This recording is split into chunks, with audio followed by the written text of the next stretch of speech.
Welcome to Monk's Temple. Find a place of comfort, a chair that holds you, or a space upon the floor.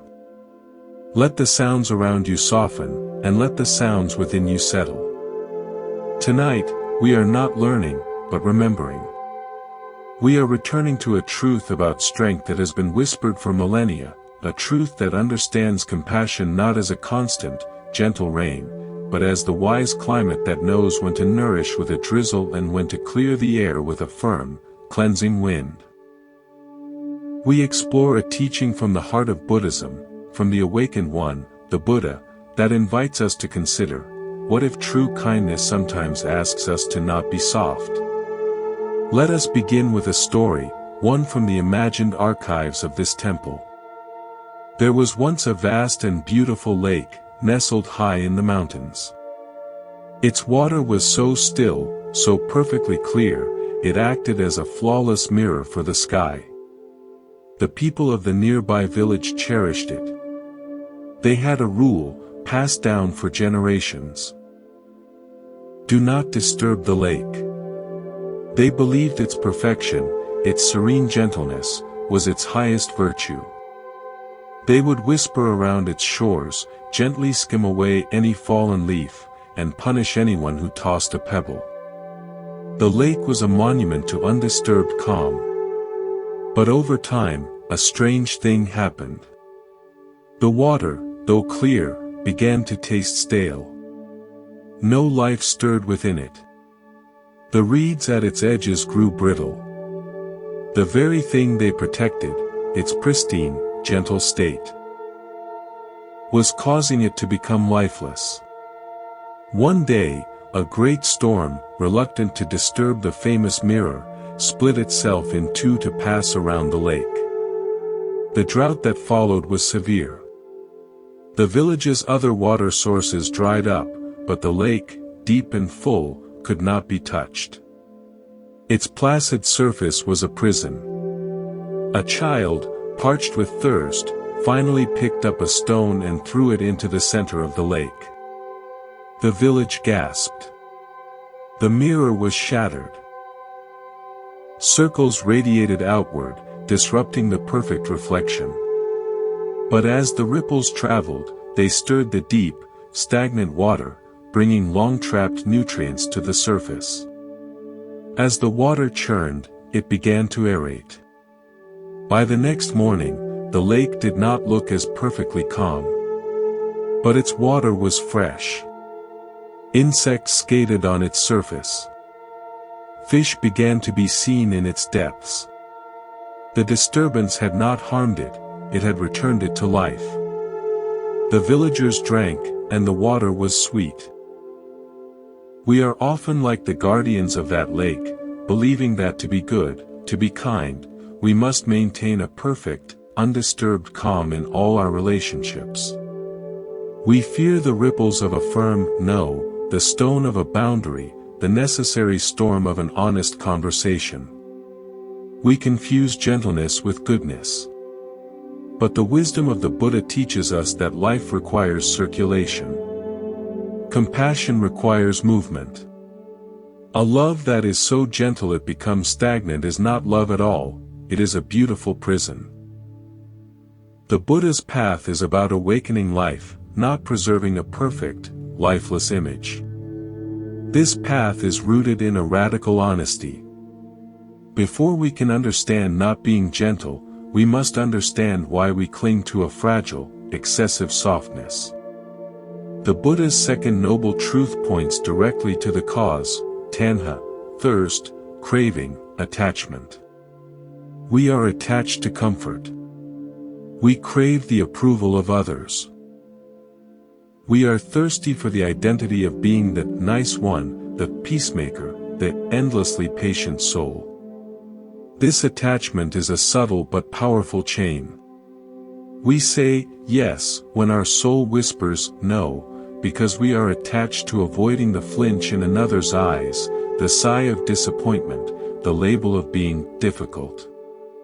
Our gentleness becomes a performance, a currency we spend to buy a temporary peace, a fleeting validation.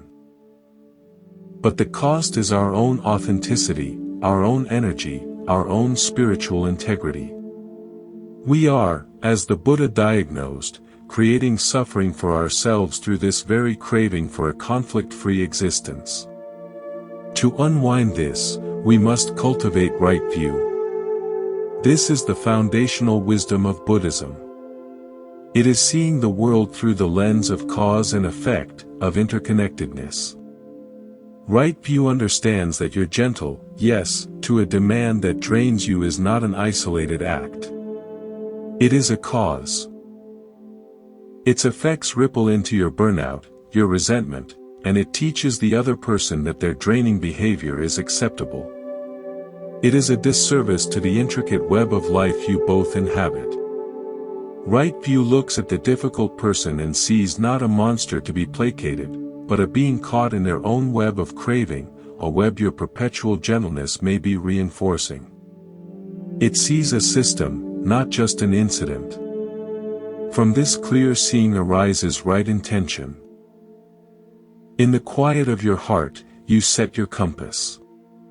The intention shifts from, I intend to keep everyone happy with me, to three profound Buddhist intentions: the intention of renunciation, letting go of this attachment to being liked; the intention of goodwill, genuinely wishing for the true well-being of all, which is not the same as their momentary pleasure; and the intention of harmlessness, which often requires preventing greater harm by addressing smaller harms firmly. With right intention, your no is no longer an act of rejection, but an act of profound care, care for yourself and care for the other's long-term growth. It is a renunciation of the ego's need to be the hero, in favor of the soul's need to be true. This brings us to the practice of right speech, a cornerstone of Buddhist ethics. The Buddha taught that speech should be true, helpful, timely, and spoken with kindness. Notice, kind does not always mean soft. Sometimes, the most helpful, truest, and most ultimately kind thing you can say is a clear, unvarnished truth. It is saying, the way you spoke to me was hurtful, instead of smiling while you bleed internally. It is saying, I cannot take on that project, instead of overloading yourself and then failing. Right speech is the verbal embodiment of the lake's ripples. It disturbs the superficial calm to restore the healthy flow of truth. It refuses to participate in gossip, even if your silence makes you an outsider. It speaks your boundary without apology, but also without malice. The tone can be calm, the words can be simple, but the resolve is firm. This is speech that comes from wisdom, not from fear. And it is supported by right action. Your body must align with your speech. Right action means your behaviors uphold your values. It may mean physically removing yourself from a toxic environment. It may mean not answering the phone after a certain hour to protect your peace. It may mean declining an invitation that you know will deplete you. This is compassion in motion. To the outside world, it may look like you are being less gentle, less available. But from the Buddhist view, you are practicing the highest form of harmlessness. You are preventing the harm that comes from an overextended, resentful version of yourself. You are not adding more violence to the world by forcing yourself to show up as a ghost of who you are. All of this is a practice. It is the heart of the Buddha's middle way. The middle way is the path between the extreme of harsh, cruel rigidity and the extreme of soggy, spineless softness. The Buddha found this path through his own life. He experienced the ultimate softness, a prince sheltered from all suffering. He then embraced the ultimate harshness, severe asceticism, starving his body. Neither brought liberation. Liberation was found in the balanced, mindful center. For us, the middle way is the balanced application of compassion. It is the understanding that sometimes, the most compassionate response has a firm edge to it, like a surgeon's scalpel that cuts to heal. Let me share a personal story. Years ago, I worked with someone who was a chronic procrastinator on collaborative projects. My gentle approach was to cover for them, make excuses, and pick up the slack, believing I was being kind and preventing conflict for the team. My gentleness was a form of enabling. It bred resentment in me and allowed my colleague to never develop crucial skills. Finally, a project was about to derail. Instead of my usual gentle rescue, I scheduled a direct meeting. I said, "I've noticed the draft for the shared section isn't ready. The deadline is tomorrow at noon. I need your portion by 10 a.m. so I can integrate it. If it's not there, I will submit the report with a note that your section is pending, as I cannot compromise the team's timeline." My heart pounded. It felt harsh, ungentle. But it was true, helpful, and timely. The colleague was shocked, then frustrated. But the portion arrived at 9:58 a.m. The dynamic changed permanently. My gentle covering had been a dishonest kindness. My firm boundary was a truthful one. It was the ripple that stirred the stagnant water, and it allowed a more honest, functional partnership to begin. This is the essence of the teaching. It is not about becoming a different person, but about becoming a more complete, more integrated one. A person whose kindness has a spine of wisdom. If this first step on the path resonates with you, if it feels like a release of a breath you've been holding, consider staying with us. By subscribing to Monk's Temple, you help this space exist. You join a community that values depth over distraction, wisdom over platitudes. Your subscription is a quiet signal that this work matters. Click subscribe, and if you wish to be notified as we continue this journey together, ring the bell. Now, let us continue deeper. Now, let us settle a little deeper. Let your breath find its own rhythm, like waves on a shore that know precisely when to advance and when to recede. We are exploring the landscape of wise compassion, a terrain that the Buddha mapped with such profound clarity. In this part, we turn to a principle that is the very soil from which this understanding grows: impermanence. In Pali, anicca. All things are in flux. Every feeling, every circumstance, every heart is a river, never the same water twice.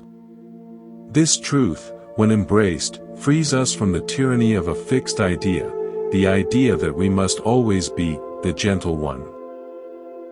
Consider the impermanence of your own emotions. You feel a surge of guilt after setting a boundary. That guilt is not a permanent stain on your character. It is a passing weather system in the vast sky of your awareness. It is a cloud shaped by old stories, conditioned responses. It will change. It will dissipate. If you make a lifelong vow, "I must never make anyone feel bad, therefore I will never set a boundary." Based on this temporary emotional weather, you are building your house upon a cloud. The Buddha's mindfulness teaches us to observe these emotions with non-judgmental awareness. To note, guilt is here, and to let it be, without letting it steer the ship. This creates a space. In that space, you can choose: will I be governed by this passing cloud, or by the deeper wisdom of the sun behind it? Now, consider the impermanence of relationships. Every connection you have is a dynamic dance. The friend who needs your soft shoulder to cry on today may need your firm, grounding challenge tomorrow. The parent who once demanded your obedience may now need your gentle guidance. To freeze yourself into a single role, "I am the gentle daughter, I am the endlessly accommodating friend," is to deny the living, breathing, changing nature of the bond. It is to offer a statue of kindness when a living, responsive human is what is needed. Buddhism teaches us to meet each moment anew. The person before you is not who they were yesterday, and neither are you. This fluidity is not a cause for fear, but for profound freedom. It means you are not trapped forever by a single, soft response you gave once. You can adapt. You can learn. You can, with wisdom, choose a different response today. This understanding of impermanence is the gateway to the art of skillful means, upaya. This is one of the most beautiful and practical aspects of the Buddha's teachings. There is no single, rigid formula for compassion. The medicine must match the disease. The lesson must match the student. A spiritual teacher does not give the same instruction to a restless child and a contemplative elder. Skillful means is the compassionate application of discernment. It is knowing that for one person, lost in grief, the skillful means may be silent presence and a cup of tea, the gentlest of gestures. For another, spiraling in self-destruction, the skillful means may be a firm intervention, a removal of support, a thunderclap of truth to break the trance. Both are compassion. Both are love. But they look radically different. Let me offer an original parable, the story of the two shepherds. In two neighboring valleys, there were shepherds. The first, Kale, had a heart of pure softness. He loved his sheep so deeply he could not bear to see them uneasy. If a sheep strayed toward a cliff, he would not shout or use his staff. He would gently call, "Please, dear one, come back." If the sheep ignored him, he would sigh, "It seeks its own path. I must be gentle and allow its journey." He believed any force was a violence. One by one, his sheep wandered over cliffs, into thickets of thorns, or into the territory of wolves. His flock dwindled. He was heartbroken, believing the world was a cruel place for his gentle love. The second shepherd, Lena, also loved her sheep with all her heart. But her love took a different form. She studied the land. She knew the cliffs, the thickets, the wolf paths. When a sheep strayed toward danger, her love acted swiftly. She would use her staff to block its path, or her voice would ring out, sharp and commanding, to startle it back to safety. Sometimes, to protect the whole flock, she would have to guide a persistently straying sheep with firm tugs on its lead, or even separate it for a time. Her love was not always gentle in its expression. It was protective, discerning, and sometimes forcefully corrective. Her flock thrived. Kale's love was sentimental attachment to his self-image as a gentle man. Lena's love was true compassion.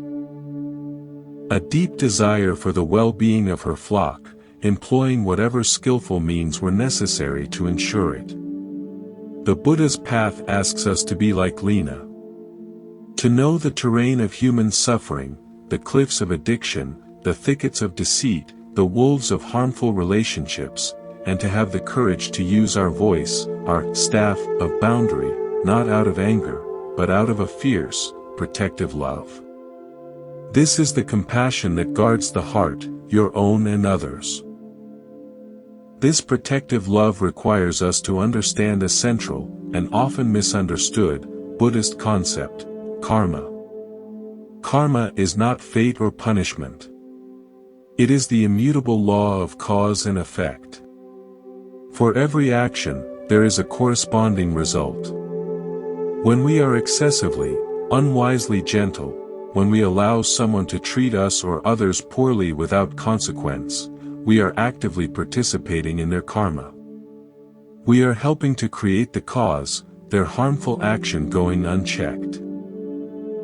That will lead to their future effect, increased isolation, deeper entrenchment in negative patterns. We are, in a very real sense, harming them with our softness. To withhold a gentle passivity is not cruel, it is to allow the natural law of karma to be a teacher. It is to say, through our actions, this behavior leads to distance, allowing that person to experience the natural result of their choices. This is a profound act of respect for their journey and their capacity to learn. From this place of respecting karma and wielding skillful means, we cultivate equanimity, upekkha. This is one of the 4 Brahma Viharas, the sublime dwellings. Equanimity is the balanced heart. It is the unshakable peace that comes not from avoiding life's storms, but from building a steady core within them. Equanimity is what allows you to hold a firm boundary and still sleep soundly at night, even if the other person is angry. It allows you to receive criticism for your firmness without retaliating or crumbling. You understand their reaction is their weather, their cloud of anger, their storm of disappointment. Your integrity is your stable ground. You act from right view and right intention, and so you can remain balanced amidst the reaction. This is not indifference. It is a deep, spacious calm that allows you to be firm without being furious, to be clear without being cold. It is the essence of the middle way in your emotional body. To nurture this, we must turn one of the most vital tools inward, self-compassion. The journey of not being excessively gentle with others begins with not being excessively harsh with yourself. You cannot draw a loving boundary for another if your internal dialogue is a tyrant. The Buddha's path is one of radical self-honesty, not self-flagellation. So, we practice. We notice the voice that says, "You were so mean for saying no," and we meet it with the same wise compassion we are learning to offer outwardly. There is the old story that my worth depends on being liked. It's okay. I see you. But I am acting from care now. This is right speech directed within. This is tending to your own garden first, so you have the strength and clarity to help tend another's. Let me share another original tale, the parable of the silent monastery bell. In a secluded monastery, there was a bell so sacred, the monks believed its sound was too powerful for the mundane world. They resolved to protect its sacredness through absolute gentleness. They never struck it.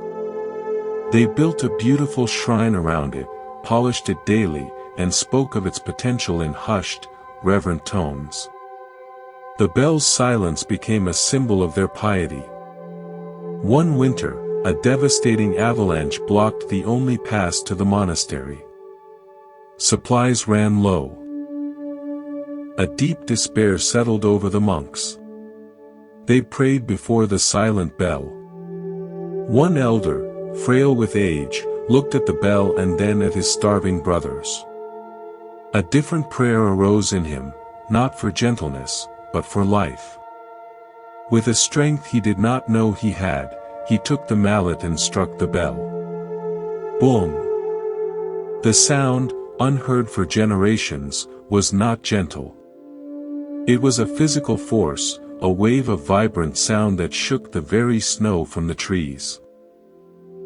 It echoed through the mountains with shocking clarity. In a distant valley, woodcutters heard the impossible sound.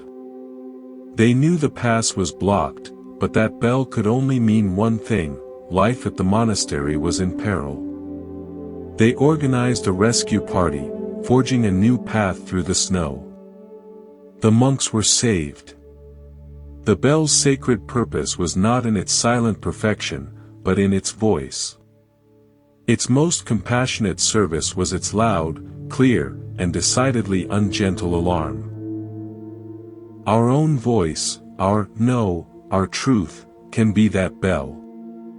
Do not let a false ideal of sacred softness keep you silent in the face of real peril, to your spirit, or to others.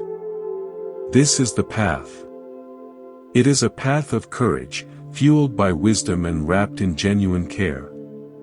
It asks us to be artisans of relationship, skilled in many tools, not just the soft cloth but also the firm chisel, not just the warm sun but also the clarifying wind. As we let these reflections settle, I invite you to feel the solidity of the middle way beneath you. It is not a tightrope, but a wide path. There is room for your humanity here, for your learning, for your moments of both softness and firmness.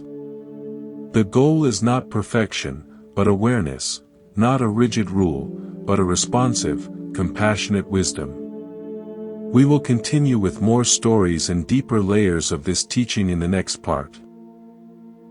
For now, simply breathe, and know that the courage to be wisely strong is already within you, waiting for its own clear, resonant sound. Let us sink deeper now, into the quiet space where true understanding takes root. Feel the weight of your body supported, the gentle rise and fall of your breath. We are walking the middle way, that balanced path of the Buddha that avoids the swamp of endless softness and the cliff of cruel rigidity. In this part, we explore the power of mindfulness, not as a passive observation, but as the very ground from which wise and compassionate action springs. And we will see how this mindfulness allows us to engage with one of life's most challenging arenas, conflict.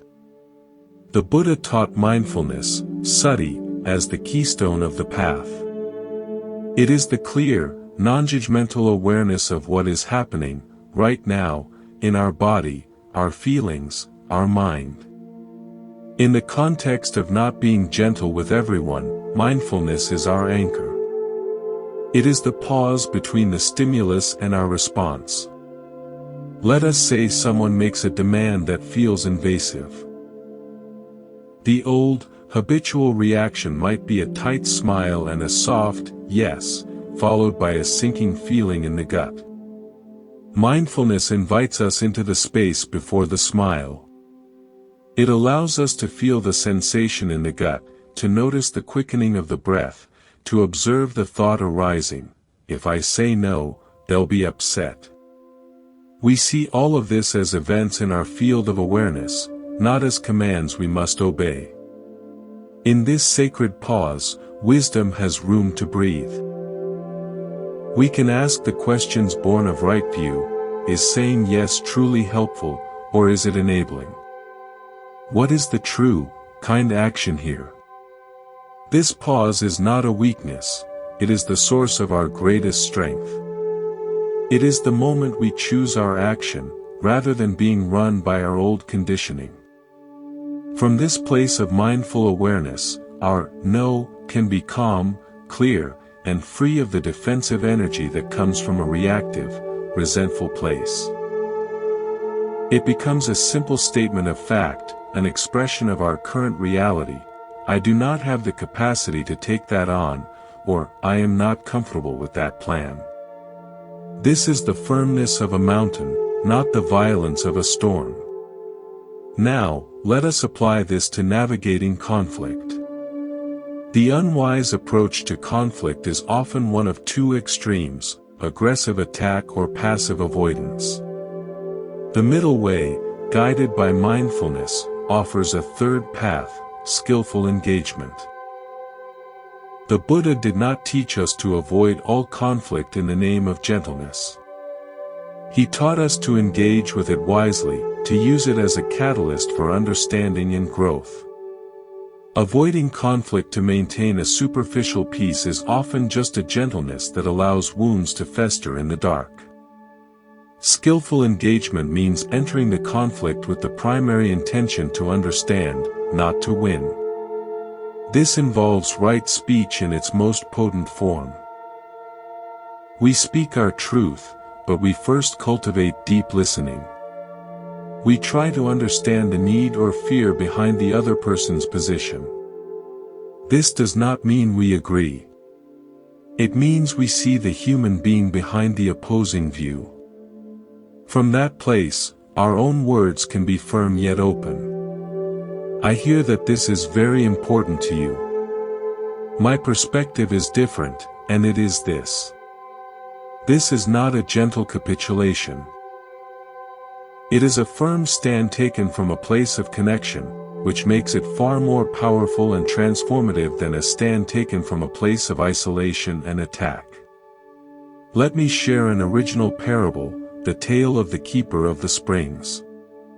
High above a village, an old keeper tended the mountain springs that fed the village's aqueduct. His job was to ensure the water flowed clean and clear. For years, he was gentle and permissive.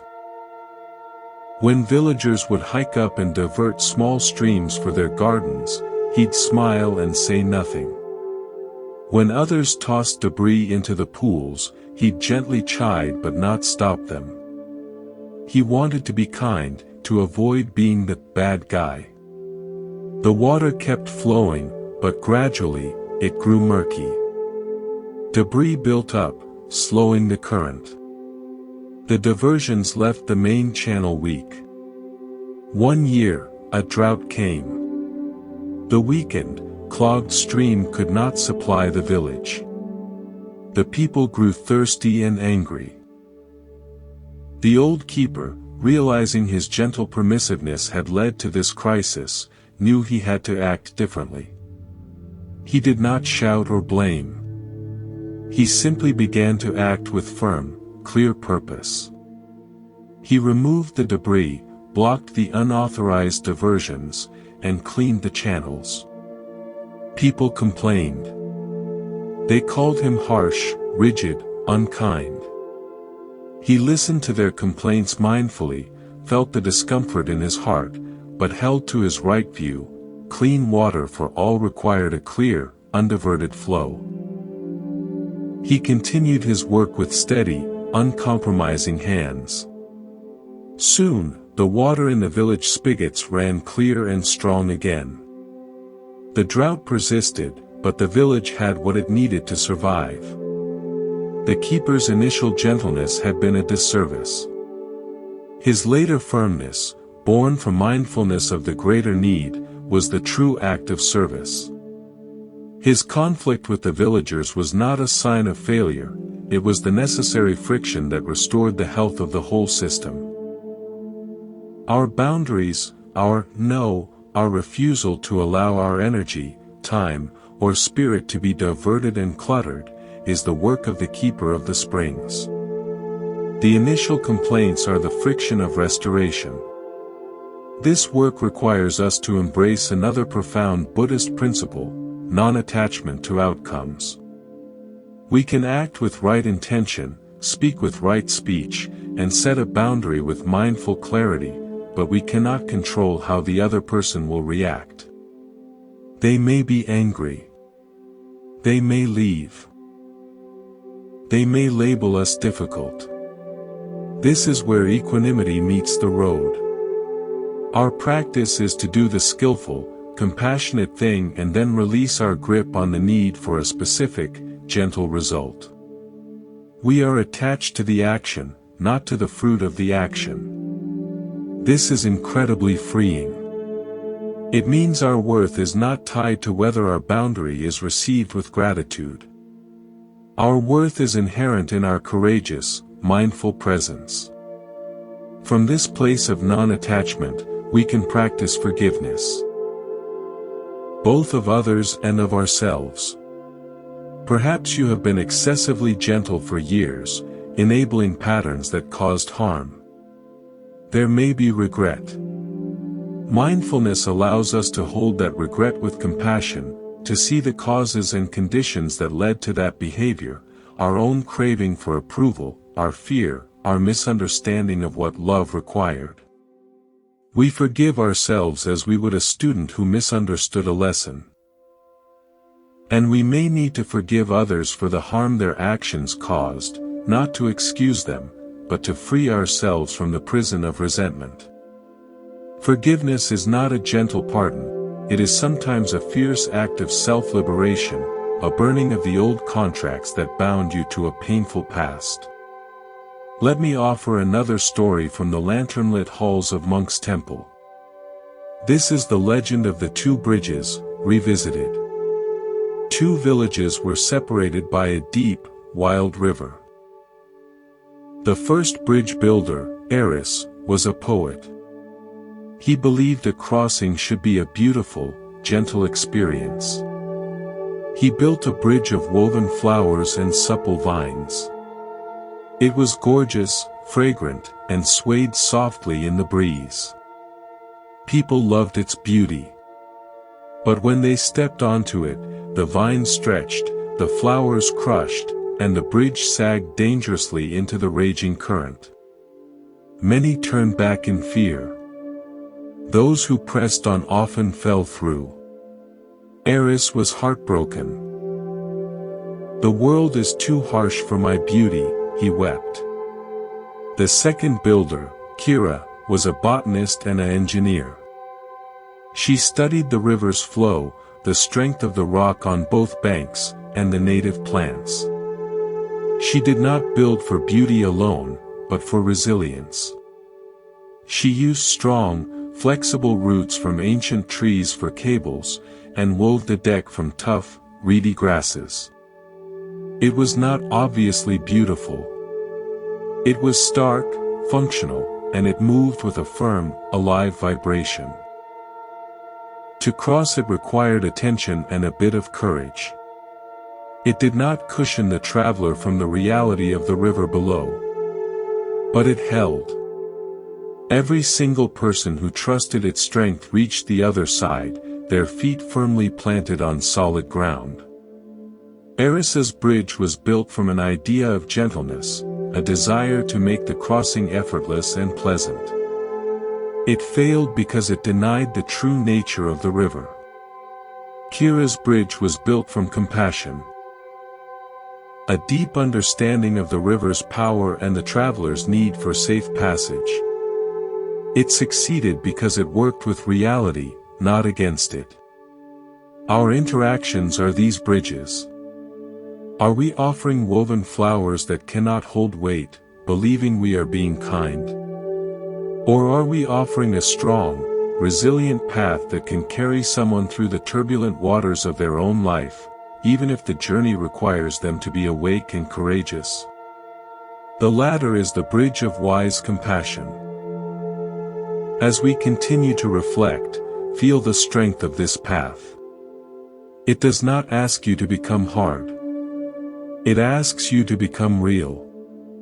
It asks you to trade the fragile beauty of the flower bridge for the enduring, life-giving strength of the root bridge. This is the work of a lifetime, practiced one mindful breath, one honest word, one clear boundary at a time. We will continue, exploring more stories and the deeper wells of this teaching in the next part. For now, rest in the knowing that your ability to be wisely strong is growing, rooted in the fertile soil of mindful awareness. Let us journey inward again, to the quiet center where the self meets the world. Feel the gentle anchor of your breath, the silent witness to all that arises and passes away. We have spoken of mindfulness as the ground, and of skillful means as the action. Now, we turn to the very substance from which our relationships are woven, and the Buddhist lens that transforms our view of it, interbeing. This is the profound teaching that nothing exists in isolation. You are because everything else is. The rain cloud, the forest, the farmer, the bread, all inter are. This understanding deepens our exploration of not being gentle, for it shows that our firmness is never an isolated act, but a ripple in a vast, interconnected web. When you set a boundary, you are not merely acting for an isolated self against an isolated other. You are adjusting a relationship within the great net of life. Your no to a draining request is a yes to your own vitality, which allows you to show up more fully for your family, your work, your community. It is a yes to the integrity of the web itself. Conversely, a gentle yes that depletes you creates a weak, strained node in the net, affecting all the other connections you hold. The Buddha's wisdom sees the whole system. Your compassionate firmness is not a selfish act, it is an act of systemic care. You are maintaining the health of your node so that the entire web remains strong and resilient. This reframes everything. That difficult conversation is not a personal conflict, it is a reweaving of a tangled thread for the good of the whole tapestry. This leads us to consider right livelihood, one of the folds of the Noble Eightfold Path. Your work in the world must be aligned with this understanding of harmlessness and interconnectedness. But right livelihood also applies to the work of your relationships. Is your role in your family or friendships one of gentle compliance that perpetuates dysfunction? That is a form of wrong livelihood for the heart. To shift to right livelihood in your connections means to offer your true, authentic presence, which sometimes means being the one who says, "This pattern is hurting us." It is to see your relationship as a shared enterprise that must be ethical, truthful, and sustainable. You would not gently allow a business partner to steal from the company till. Do not gently allow a relational partner to steal your peace, your joy, or your sense of self. Now, let us explore this through an original parable, the story of the forest that would not burn. There was a dense, ancient forest. For generations, the creatures who lived there had a sacred rule. Remove all friction. They painstakingly cleared every dry branch, every pile of dead leaves, every piece of rough bark that could cause a spark.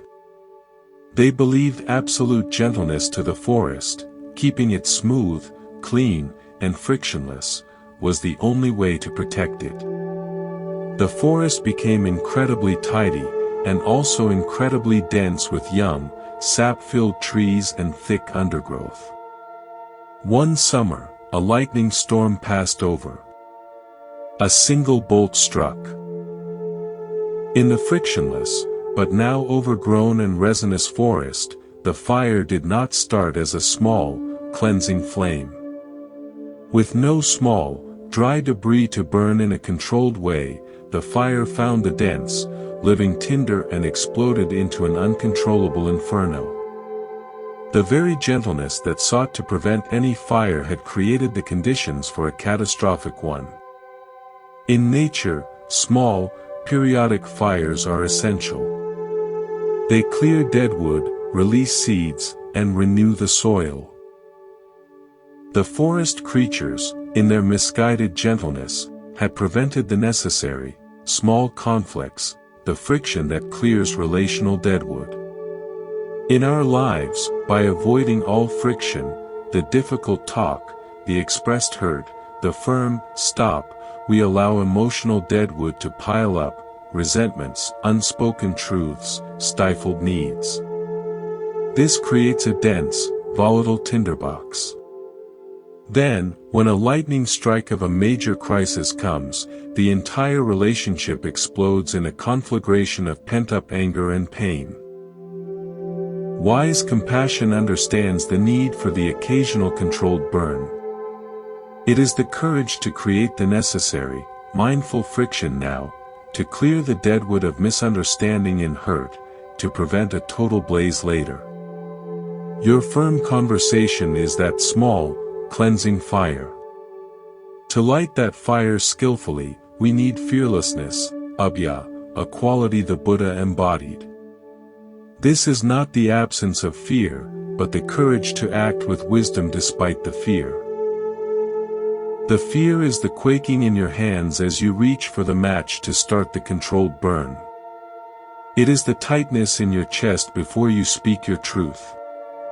Buddhism teaches us to greet that fear with mindfulness, to feel its physical sensations without becoming its prisoner.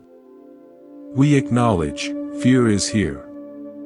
And I am also here, larger than this fear.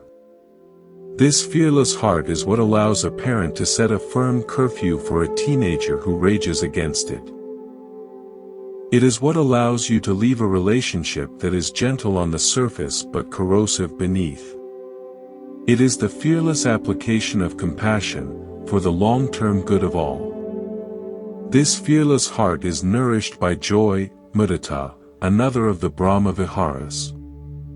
This is sympathetic joy, finding happiness in the happiness of others. But it must be wise joy. There is no true joy in seeing someone continue on a harmful path, even if they seem happy in the moment.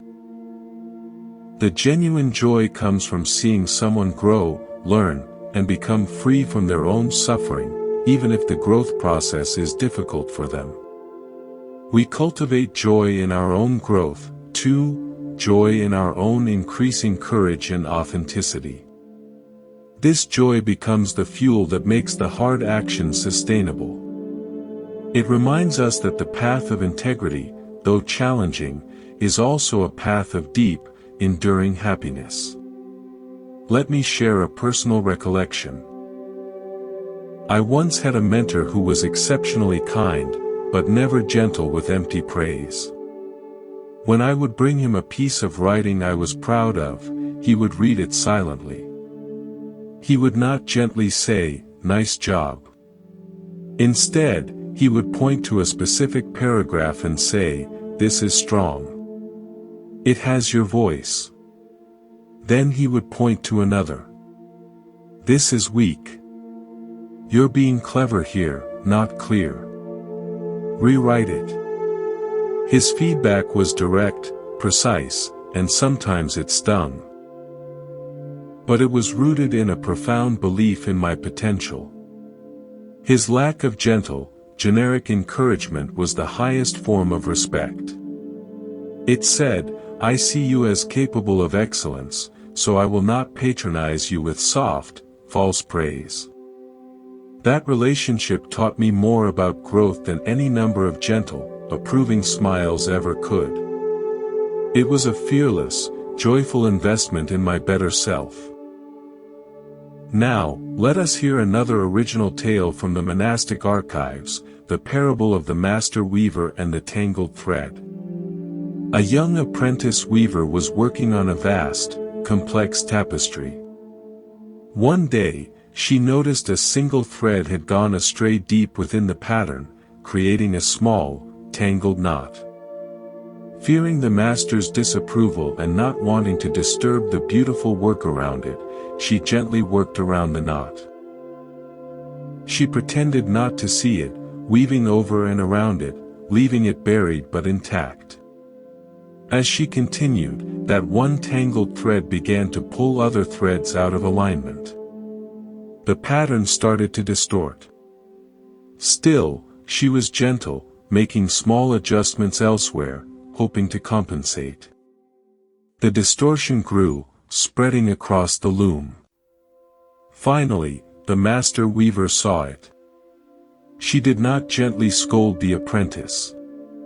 She said firmly, "Stop." She brought the loom to a halt. She did not attack the apprentice, but she addressed the error with absolute clarity. "This," she said, pointing to the original, buried knot, "is the cause.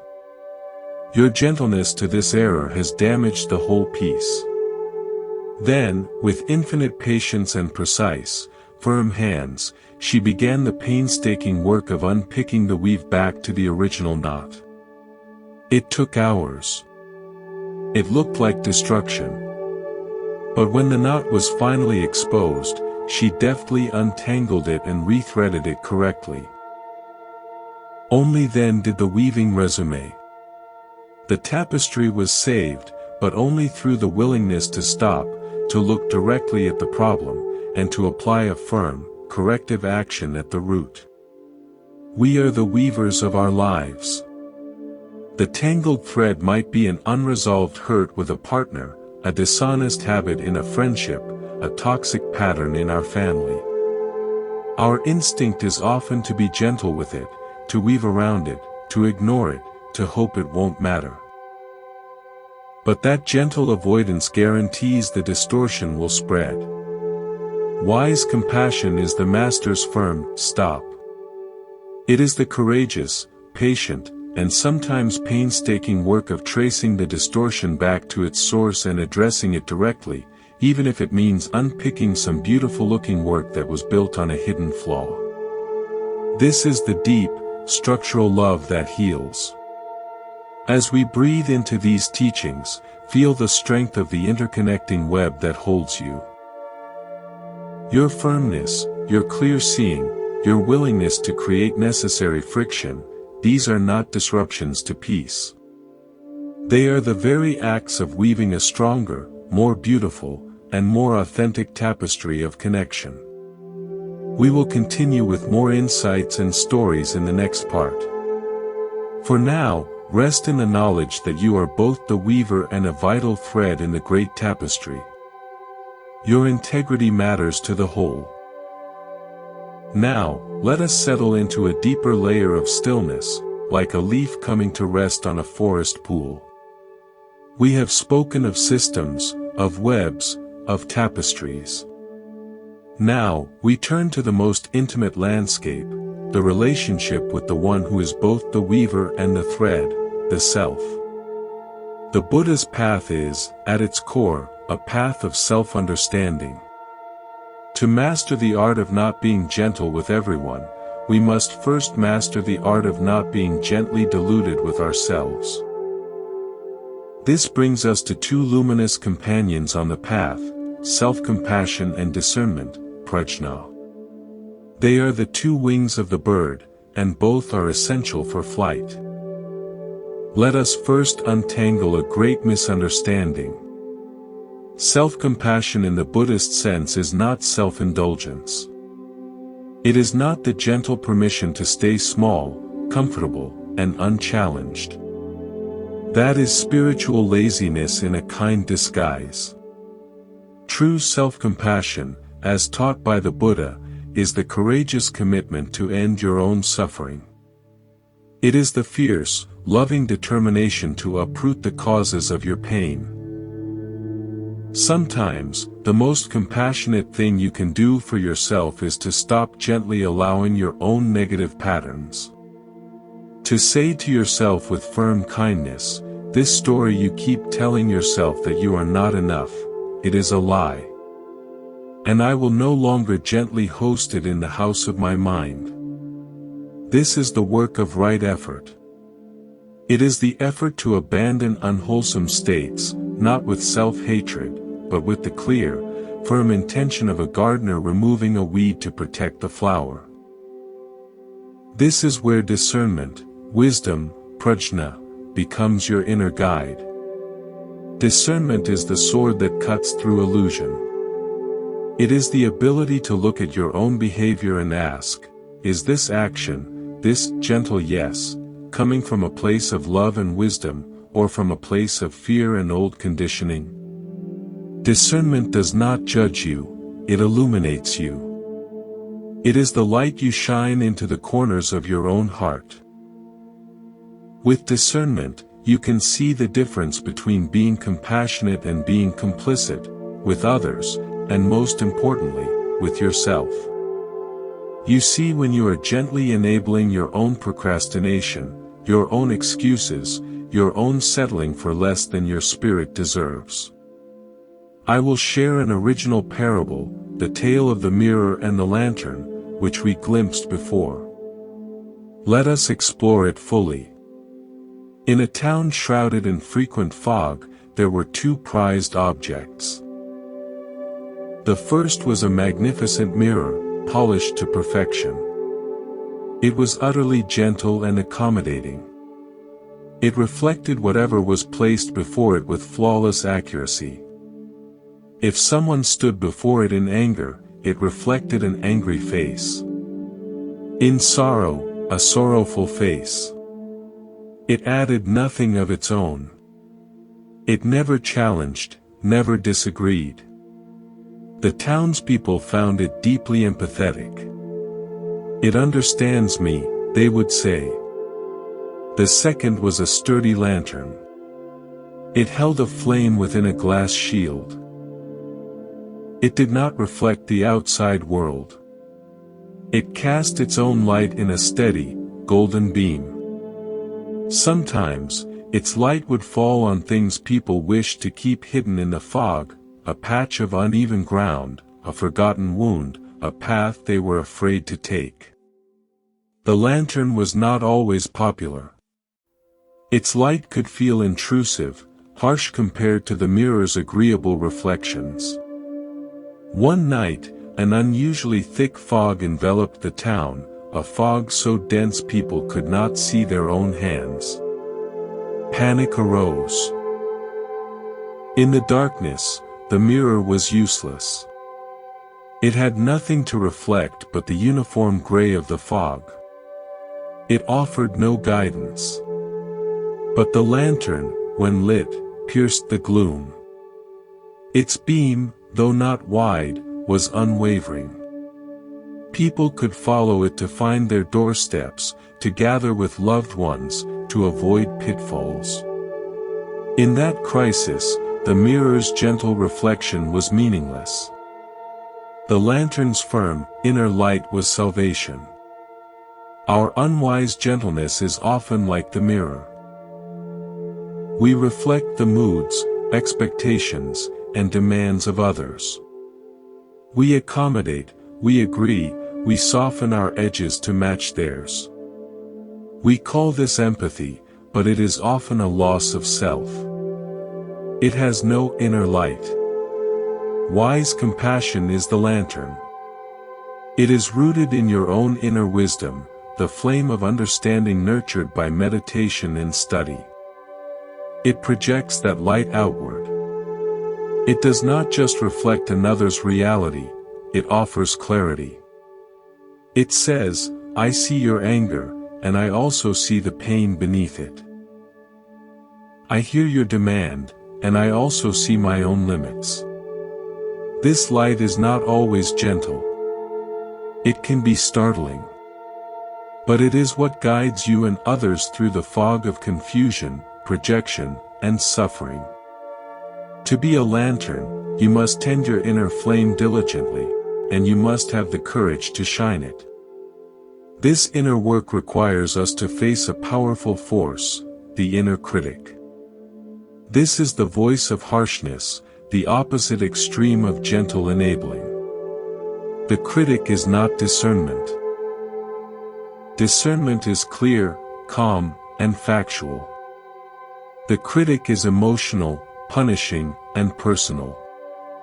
The path of the middle way is to meet this critic not with more gentleness, which it scoffs at, nor with agreement, which is harmful, but with disidentification. Through mindfulness, we see the critic as just another thought pattern, another set of conditioned words passing through the vast sky of awareness. We note, the critic is speaking its old, fearful script. We do not fight it. We do not gently soothe it. We simply stop believing it is the truth. We return our attention to the steady light of the lantern, our own direct experience of the present moment, our own deeply felt values. This is how we stop being gently victimized by our own minds. From this place of inner clarity and compassion, our outer actions transform. Let us explore this through another story, the fable of the overloaded ferryman, in fuller detail.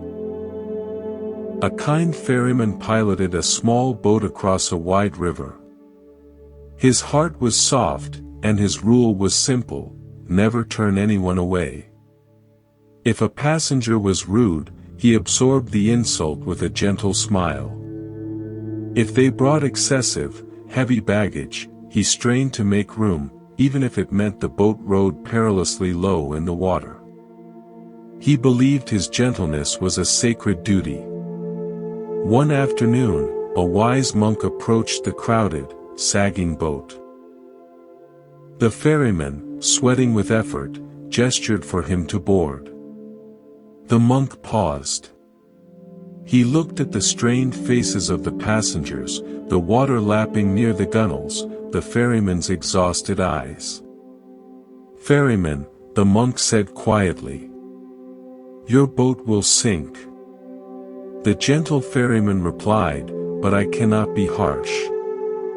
I must help everyone." "You are not helping," the monk said. "You are ensuring they all drown with you. Right now, the most compassionate act is to be firm. Some baggage must be left on the shore. Some passengers must wait for the next trip. You must lighten the load, or you help no one." The ferryman felt a tremor of fear of conflict, of being disliked. But for the first time, he also saw the truth. With a deep breath, he began. "Sir," he said to a man with 3 huge trunks, "the boat cannot carry all these. You must choose one." The man blustered, but the ferryman held his gaze. To a group of rowdy travelers, he said, "Your noise is frightening others. Please, calm yourselves or disembark." Slowly, reluctantly, he set limits. The boat rose in the water. The crossing was smooth and swift. Those who had complained later admitted they felt safer. The ferryman, though weary, felt a new kind of strength, not the brittle strength of strain, but the resilient strength of integrity. Your energy, your attention, your peace, this is your boat. You are its ferryman. The demands, the dramas, the expectations of others are the passengers and baggage. Unwise gentleness overloads the boat until it founders. Wise compassion is the courageous discernment to say, "This, I can carry. That, I cannot." You must wait, or you must leave that behind. It is not a rejection of people, but a preservation of the vessel that carries them across. Protecting your boat is not selfish, it is the prerequisite for all future compassionate service. As we integrate these teachings, feel the balance of self-compassion and discernment within you. One wing is the tender acceptance of your humanity. The other is the clear, sharp truth of your wisdom. Together, they allow you to soar above the old, tired choices of fight or flight, of harshness or helplessness. We will continue with more layers and stories in the next part. For now, breathe into the steadiness of your own inner lantern, and the strength of your own 2 wings. Let us now travel to a quieter, more spacious place within. A place where we can hold a profound and liberating truth. The heart of the Buddha's teaching is not about controlling the world, but about understanding the nature of the mind that experiences it. This brings us to a powerful, often overlooked, dimension of our exploration, the practice of letting go, kaga. We have spoken of not being gentle with others, and with ourselves. But to do this skillfully, we must also learn not to be gently attached to the outcomes of our actions, to the personas we project, and even to our own understanding of what compassion is. This is the deep, flowing water of wisdom. The Buddha taught that clinging, to people, to views, to outcomes, is the root of suffering. We often cling with a gentle persistence. We gently cling to the hope that if we are just kind enough, the difficult person will change. We gently cling to our self-image as a peacemaker, even as peace flees from our own resentful heart. We gently cling to the idea that a relationship should be a certain way, and we softly, persistently try to mold it into that shape, causing suffering for all. The practice of letting go is not a gentle sigh of resignation. It is a courageous, deliberate release. It is the opening of a tightly held fist, finger by finger. It is saying, I will do what is wise and kind, and I release my grip on how you must respond. This is the ultimate application of not being gentle. You stop being gently coercive, even with your best intentions. This is deeply connected to the Buddhist concept of emptiness, sunyata. This does not mean nothingness. It means that nothing, no person, no situation, no feeling, has a fixed, independent, permanent identity. Everything is dependently arisen, a fleeting constellation of causes and conditions. When you see the difficult person not as a solid, fixed jerk, but as a temporary pattern of fear, habit, and conditioning, your relationship to them shifts. You can address the harmful behavior with firm clarity without solidifying them as an eternal enemy. You can set a boundary without the story that, I am now a bad person for doing so. You see the emptiness of the roles. There is no solid victim and villain, only a dance of interconnected causes and effects that you are now wisely intervening in. This perspective grants a tremendous freedom and lightness to your firm actions.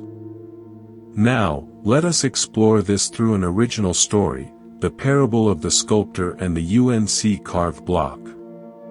In a renowned studio, there were two sculptors. The first, Leo, fell in love with a magnificent, pristine block of white marble. It is perfect, he whispered. He was so gentle with it, so reverent, that he could not bear to make a single mark. He built a velvet rope around it, dusted it daily, and spoke of its sublime potential. The block remained, for decades, an uncarved block, a monument to untouched possibility, but not a sculpture. The second sculptor, Maya, approached a similar block. She did not see a perfect object to be preserved. She walked around it for days, sensing the form within. She saw not the solid block, but the space where the sculpture waited to be revealed. Then, with focused intention, she struck the first blow with her chisel. A large chip flew away. To an observer, it looked violent, an assault on perfection. But Maya was not attached to the block as a block. She was in relationship with the form trapped within. Every strike of her hammer, every firm gouge of her chisel, was not an act of destruction, but of liberation. She was removing what was not the statue to reveal what was. The block did not complain. It collaborated. Years later, a stunning figure emerged, full of life and grace, something far greater than the inert block had ever been. Leo's gentle preservation was a form of clinging, to an idea, to potential, to fear of making a mistake. It resulted in stagnation. Maya's firm, discerning action was an act of letting go of the marble that was not the sculpture. It resulted in beauty and life. Our relationships, our own characters, are that block. The difficult conversations, the firm boundaries, the endings, they are the chisel strikes. They feel like violence against the smooth, unchanging fantasy we cling to. But they are how we liberate the true, beautiful form hidden within the raw material of a messy, unresolved situation. Not being gently attached to how things should look allows us to participate in the revelation of how they could be. This practice of letting go feeds directly into equanimity, upekkha, the balanced heart we cultivate. Equanimity is not passive neutrality. It is the dynamic stability of a deep-rooted tree in a storm. The wind blows, the person is angry. The branches sway, you feel the emotion. But the trunk remains steady, your core intention and wisdom hold firm. Equanimity allows you to be the calm center from which firm, compassionate action arises, without being knocked off course by the reactive winds of praise or blame. You let go of needing the storm to stop in order for you to be at peace. You find peace in the midst of the storm by knowing your own roots. I will share another personal anecdote. For a long time, I gently clung to a friendship that had become one-sided and draining. I attached gently to the memory of what it was, to the hope of what it could be again. My gentleness meant accepting last-minute cancellations, listening endlessly without reciprocity, and hiding my own needs. I was preserving the block, not sculpting the relationship. Finally, with great trepidation, I chose a firm chisel. I expressed my feelings clearly, without accusation, but without softening the impact. When this happens, I feel unimportant. For this to be a friendship for me, I need more mutual effort. The reaction was defensive. For a while, there was silence, the empty space where the marble chip had been. It was painful. But in that space, something new had room to breathe. The friendship did not return to its old form, that form was gone. But eventually, a new, more honest and respectful connection began to slowly take shape. Letting go of the old block allowed a new sculpture to begin. Now, let us hear a new tale, the story of the gardener and the two trees. A gardener tended two young trees. The first, a willow, he loved for its gentle, drooping branches. He feared any harshness would break its delicate spirit. He watered it diligently but never pruned it. He let its branches grow long and tangled, sweeping the ground. The willow looked lush and soft, but its inner branches, deprived of light and air, grew weak and diseased. It could not stand upright in a strong wind. The second tree, an oak, he respected for its strength. He knew that to grow straight and tall, it needed more than just gentle watering. He pruned it strategically, cutting away wayward suckers and crossing branches that would rub and cause wounds. He staked it firmly when it was young to help it find its vertical truth. This process was not gentle. The oak felt the cuts, the restraint. But in response, it directed its energy into a strong, deep taproot and a solid, resilient trunk. When storms came, the willow's tangled branches thrashed and tore. The oak, having met firmness with firmness in its youth, stood unshaken, its roots gripping the earth. The gardener's gentle treatment of the willow was, in the end, a form of neglect, a neglect of its need for structure, for light, for the firm guidance that leads to strength. His firm, sometimes seemingly harsh care for the oak was the highest horticulture. A love that understood the tree's true nature and helped it fulfill its potential. In raising children, in mentoring, in caring for our own souls, we must ask, are we being the gentle gardener of the willow, creating a beautiful but fragile dependency? Or are we the wise gardener of the oak, providing the firm support, the necessary pruning, and the clear direction that fosters true, enduring resilience? As we reflect, feel the quality of release in your own heart. The letting go of the need to be seen as perpetually gentle. The letting go of the expectation that love should always feel soft.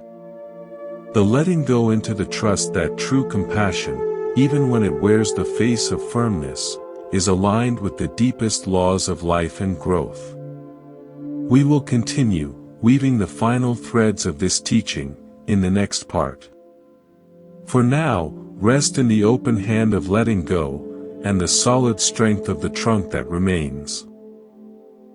Welcome back to this shared space of contemplation. Let your awareness rest gently on the flow of your breath, a constant reminder of the rhythm of receiving and releasing. We now approach a summit of our journey, where all the paths converge. We have explored the terrain of wise compassion, the tools of mindfulness and discernment, and the freedom of letting go. Now, we arrive at the heart of the matter, integration. How does this path of the middle way, this balance of fierce love and gentle wisdom, become the very ground we walk on in our daily lives? It is not a theory to be understood, but a practice to be embodied, moment by moment, relationship by relationship. This integration happens through what the Buddha called mindfulness in daily life, satipatthana. It is bringing the clear, non-judgmental awareness of the meditation cushion into the messy, beautiful chaos of our interactions. It is noticing the subtle tension in your jaw when a relative makes a pointed comment, and choosing your response from that place of noticing, rather than reacting with either a gentle, hurt smile or a harsh, defensive retort. It is feeling the pang of guilt when you prioritize your own need for rest, and welcoming that feeling as a sign of growth, not as a command to abandon your boundary. This moment-to-moment mindfulness is the alchemy that transforms knowledge into wisdom. It is where you practice not being gently automatic. A powerful framework for this integration is to view your life through the lens of the 4 foundations of mindfulness, applied to our theme. First, mindfulness of body. How does unwise gentleness feel in the body? A sunken chest, shallow breath, a knotted stomach. How does wise, firm compassion feel? A grounded posture, a full breath, a sense of aligned strength. Tune into these somatic signals. They are your first teachers. Second, mindfulness of feelings. Recognize the pleasant feeling of being liked when you say yes, and the unpleasant feeling of anxiety when you consider saying no. See them as mere feelings, not commanders-in-chief. Third, mindfulness of mind. Observe the stories, "I'm a bad friend if I don't do this," or "they'll never forgive me." See them as mental chatter, not truth. Fourth, mindfulness of mental objects. See the whole dynamic. The other person's likely reaction, your own patterns, the principles of cause and effect, as phenomena arising and passing in the vast space of awareness. From this panoramic view, the right action often becomes startlingly clear. Let this integration be guided by an original parable, the story of the potter's wheel.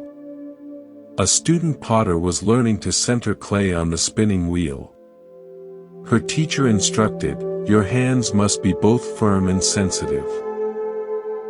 Too gentle, and the clay wobbles, goes off-center, and collapses. Too harsh, and you crush its shape or tear it from the wheel entirely." The student, wanting to be kind to the clay, used only the lightest touch. The clay remained a wobbly, unformed lump, sloshing water everywhere. It never became a vessel. Frustrated, she then gripped it with rigid force, intending to command it into shape. The clay distorted, then ripped apart in her hands. Heartbroken, she watched her master. The master's hands settled around the clay with unwavering firmness. There was no aggression in her touch, only a profound, steady presence. She felt the clay's movement through her palms, making micro-adjustments of pressure, a little more here, a little less there, in constant, mindful dialogue with the spinning form. Under those hands, the clay ceased its struggle. It yielded, not out of weakness, but in recognition of a guiding intelligence. It rose into a perfect, centered cylinder, ready to be shaped into anything. We are the potter. Our lives, our relationships, are the clay on the wheel. Our mind is the spinning momentum of circumstances. Unwise gentleness is the light, fearful touch that never provides the firm centering needed for anything beautiful to be built. Unwise harshness is the controlling grip that destroys. The middle way is the master's touch. A firm, compassionate presence that provides the necessary boundary and stability, the centering force, from which true form can emerge. It is a dynamic, responsive engagement, not a fixed rule. Sometimes the clay requires more firmness, sometimes more sensitivity, but always within a context of unwavering, calm intention. This is the integration of compassion and discernment in real time. This leads us to a profound, and perhaps the most challenging, application. Loving the difficult person. The Buddha's metta, or loving-kindness practice, explicitly includes the difficult person. But this love is not a gentle sentimentality. It is a rigorous, revolutionary act. It means wishing for their freedom from suffering, which may look like this: holding a clear boundary so consistently that they are forced to confront their own behavior. It may mean ending contact, not with hatred, but with the sincere hope that the impact of your absence becomes a teacher for them. It is loving the person enough to stop gently enabling the pattern. This love has teeth. It is the love of the doctor who sets a broken bone, a painful, firm act that is the only path to true healing. You are not required to gently hold the bone in its crooked position to avoid causing a cry. True love sets the bone. To sustain this level of integrity, we must return again and again to our own refuge. In Buddhism, one takes refuge in the Buddha, the ideal of awakening, the Dharma, the teachings and truth, and the Sangha, the community of practitioners. In our context, this means when the world reacts to your firm compassion with confusion or pushback, you do not reflexively abandon your stance. You take refuge. You reconnect with the wisdom of the teachings, Dharma. You remember the example of the Buddha, who spoke truth to power and set boundaries with grace. You seek support from those who understand the path, your Sangha, be it a friend, a community, or the inspiration found in places like Monk's Temple. This refuge is your inner fortress of truth, from which you can act with fearlessness. I will share a final original tale for this segment, the parable of the lighthouse keeper. On a treacherous, foggy coast, a lighthouse keeper tended a mighty beacon. His predecessor had been a gentle soul who hated the thought of the light being too harsh for sailors' tired eyes. He would dim the lens, or sometimes turn it off during the gentler hours of the evening, believing he was being kind. The new keeper studied the logs. He read of ships that had foundered on the very rocks the lighthouse was meant to mark. He saw a pattern on clear, calm nights. The very nights his predecessor had deemed safe enough to dim the light. He realized, the lighthouse's compassion was not in being gentle on the eyes. Its compassion was in being reliably, unflinchingly bright. Its kindness was in its fierce, unwavering warning. It was not its job to make sailors feel comfortable, it was its job to show them the truth of the rocks, so they could navigate to safety. From that day on, He kept the lens polished and the flame bright, regardless of the weather or the hour. Some sailors, used to the softer glow, complained at first. But soon, captains learned to trust that stark, penetrating beam more than any other. It never failed them. It was not gentle, but it was the purest form of care. Your integrity, your truth, your clear emotional expression, these are your lighthouse. Its beam is not always gentle. It can be startling in the fog of social expectation. It can feel harsh to those who prefer the dim light of ambiguity where they can hide their own sharp rocks. But its unwavering clarity is the highest service. It allows others to truly navigate their relationship with you. It shows them where the solid ground of your being ends and the dangerous rocks of their own unmet expectations begin. Do not dim your light to make others comfortable in their poor navigation. Shine with compassionate clarity, always. As we near the completion of our exploration, feel the integration happening within you. The principles are no longer separate ideas, but facets of a single, radiant understanding, that true love is intelligent, responsive, and brave.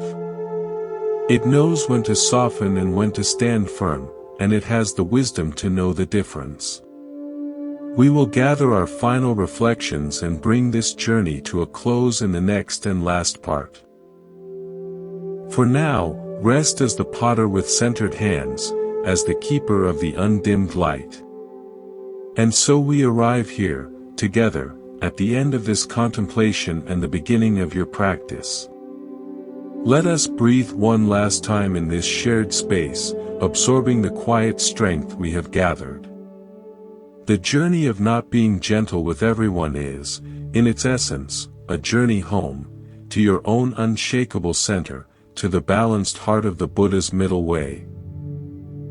We have walked through landscapes of self-honesty, armed with the lantern of discernment. We have learned that compassion is not a single note, but a scale, and wisdom is the art of knowing which note to sing. It is the deep understanding that to withhold a harmful softness is to offer a profound gift, the gift of truth, the gift of authentic relationship, the gift of allowing others to meet the real, resilient you. This path does not make you less loving. It makes your love trustworthy. It transforms it from a placid, easily taken for granted pond into a clear, life-giving river with defined banks. Those banks, your boundaries, are not walls to keep people out. They are the shores that give the river its direction, its force, and its ability to nourish everything it touches. Without them, love becomes a flood, chaotic and destructive. With them, it becomes a source of sustained life. Remember, the Buddha's awakening was not an end, but a beginning. His compassion after enlightenment was fierce and precise. He challenged kings, debated philosophers, and corrected his own disciples, always from a place of unwavering care for their liberation. He was the ultimate example of love that is too vast to be merely nice. He loved the world enough to tell it the truth about suffering, and about the path out. As you rise from this listening and move back into the flow of your life, carry with you these few, simple touchstones. First, pause. Between the demand and your answer, let there be one conscious breath. In that space, you reclaim your choice. Second, consult your inner compass. Ask, is my coming action rooted in fear or in love? In compliance or in care? The answer will guide you toward gentleness or firmness. Third, release the need for a comfortable outcome. You are responsible for the integrity of your action, not for the other person's reaction. This release is the heart of spiritual freedom. You are now a keeper of a more resilient light, a weaver of a stronger tapestry, a potter centering your own life on the wheel. You have the tools. You have the wisdom. The practice is to use them, moment by moment, with kindness for yourself when you stumble, and with courage to begin again. From all of us here at Monk's Temple, we thank you for walking this path of awakening. If this journey has been a lamp for you, please pass its light. Share this with someone who needs to hear this message. Leave a comment below with your insights. And if you wish to support this temple of contemplative wisdom, please subscribe. It helps this community grow and ensures these teachings continue to reach those seeking a deeper way. May you walk the middle way with confidence and grace. May your compassion be wise, and your wisdom be compassionate. May you find, in the balance of a heart that knows when to yield and when to stand, the deepest peace imaginable. Thank you, and be well.